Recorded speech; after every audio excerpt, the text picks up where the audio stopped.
আমাকে ওই ডিবির হারুনের বাহিনী তারা আমাকে অ্যারেস্ট করে নিয়ে আসলো।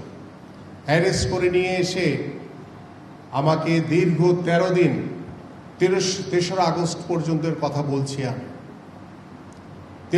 তেসরা আগস্টের ভিতরে আমাদের মতো আমাদের যত নেতাকর্মীরা ছিল প্রত্যেকের উপরে ওই স্বৈরাচারের পেটুয়া বাহিনী, ওই ডিবির হারুনের বাহিনী আমাদেরকে চোখে গামছা দিয়ে বেঁধে চোরের মতো পিছনে হাত করা পরিয়ে জমটুপি পরিয়ে টর্চার সেলে নিয়ে গিয়ে কিন্তু আমাদের মতো প্রত্যেকের গায়ে হাত তুলেছে, নির্যাতন করেছে। প্রতিটি সন্ধ্যা ছিল আমাদের জন্য এক একটি আতঙ্কের সময়।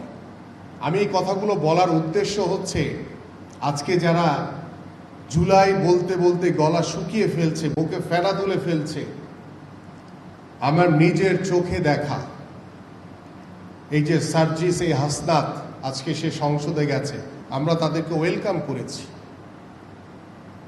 তারা কিন্তু ওই দিন ওই ডিবির হারুনের ভাতের হোটেলে বসে একসাথে ভাত খেয়েছে, আমাদের চোখে দেখা। যেখানে আমরা কারারুদ্র, যেখান থেকে ওই ডিবির গারদ থেকে আমরা বেরোতে পারছি না, প্রতিটি সন্ধ্যায় আমাদের এক একজন নেতা কর্মীকে নিয়ে যেভাবে নির্যাতন করেছে। আমার মতো একজন সাবেক ফুটবলার, বাংলাদেশ টিমকে রিপ্রেজেন্ট করেছি, বাংলাদেশকে সাফল্য এনে দিয়েছি, আমাকেও কিন্তু এক চুল ছাড় দেয়নি। আমি যখন গিয়েছি সুস্থ শরীরে, আমাকে চোখ বেঁধে হাত করা পরিয়ে নিয়ে গেছে। আমি আসার সময় 4 জনের উপরে ভর করে আসতে হয়েছে। আমি হাঁটতে পারি না প্রায় 1 সপ্তাহ মতো, আমাকে হসপিটালে ভর্তি হতে হয়েছে। আমরা কিন্তু সেই সময়গুলো পার করে এসেছি। এবং ওই জুলাই আন্দোলনকে কেন্দ্র করে বাংলাদেশ জাতীয়তাবাদী দলের প্রত্যেকটি নেতাকর্মীদের বাসায় যে তাণ্ডব চালিয়েছে, সেটা সম্পর্কে আপনারা সবাই ওয়াকিবহাল হয়েছেন। আমি এই কথাটুকু বলে শেষ করতে চাই। আজকে আমাদের যিনি প্রধান অতিথি, তিনিও এই জুলাই সম্পর্কে খুব চমৎকারভাবে বলবেন আশা করি। এবং এই জুলাইকে আমরা ধারণ করি, আমরা বিশ্বাস করি, এবং আমরা বর্তমান সরকার এই জুলাইকে ধারণ করে আমরা আগামীর বাংলাদেশ গড়তে চাই, এই প্রত্যাশা।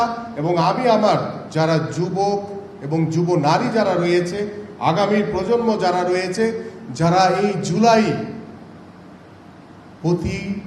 প্রত্যেকের প্রতি আমরা শ্রদ্ধা রেখে, এবং আজকে যাদের রক্তের বিনিময়ে, যাদের আত্মত্যাগে এই জুলাইয়ের গণঅভ্যুত্থান সফলতা অর্জন করেছে, আমি কৃতজ্ঞ চিত্তে আমি তাদেরকে স্মরণ করি। বিশেষ করে আজকে মঞ্চে যারা শহীদ পরিবার রয়েছে, তাদের প্রতি কৃতজ্ঞতা, সারা দেশের শহীদ পরিবারের প্রতি কৃতজ্ঞতা, এবং যারা এখনো অসুস্থ অবস্থায়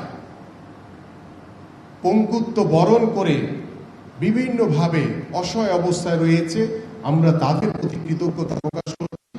এবং আমাদের মাননীয় প্রধানমন্ত্রী ইতিমধ্যে নির্দেশনা দিয়েছেন, এবং তিনি ইতিমধ্যে এই জুলাইয়ের শহীদ পরিবার থেকে শুরু করে জুলাই আন্দোলনে যারা পঙ্গুত্ব বরণ করে অসহায় অবস্থায় রয়েছেন, প্রত্যেকের পাশে আমাদের বর্তমান সরকার এবং মাননীয় প্রধানমন্ত্রী রয়েছেন, এবং সারা জীবন তাদের পাশে থাকবেন ইনশাআল্লাহ। এবং আমরা বিশ্বাস করি, আমরা 1971 সালে সেই মহান মুক্তিযুদ্ধ আমরা দেখিনি। আমরা হয়তো আমাদের বাবা মা, আমাদের পাড়া প্রতিবেশী বা বীর মুক্তিযোদ্ধাদের কাছ থেকে আমরা সেই মহান মুক্তিযুদ্ধের গল্প শুনেছি। আমরা সেই মহান মুক্তিযুদ্ধের স্বাধীনতার ঘোষক শহীদ রাষ্ট্রপতি জিয়াউর রহমানের সেই কণ্ঠস্বর আমরা শুনেছি। আমরা শুনেছি আমাদের প্রিয় নেত্রী মরহুমা দেশনেত্রী বেগম খালেদা জিয়ার কণ্ঠে তিনি কিভাবে এই দেশের জনগণের পাশে থেকে গণতন্ত্রের পক্ষে তিনি মৃত্যুর শেষ দিন পর্যন্ত অবিচল অবস্থায় ছিলেন। তাদেরই যোগ্য উত্তরসূরি হিসেবে আমাদের মাননীয় প্রধানমন্ত্রী জনাব তারেক রহমান আগামী বাংলাদেশকে সেই ৭১-এর স্বাধীনতার যে চেতনা, আমাদের জুলাইয়ের যে চেতনা এবং ৯০-এর গণঅভ্যুত্থানের চেতনাকে বাস্তবায়ন করার জন্য ইনশাল্লাহ আমরা সবাই বদ্ধপরিকর। এবং সেই বাস্তবায়নের জন্য আমরা আপনাদের সবার সহযোগিতা চাই, কারণ আমরা আর কোনো প্রতিহিংসার রাজনীতি দেখতে চাই না। আমরা চাই এই দেশটি আমাদের সবার, আমরা সবাই মিলে একটি সুন্দর সমৃদ্ধশালী এবং মানবিক বাংলাদেশ গড়ে তুলব।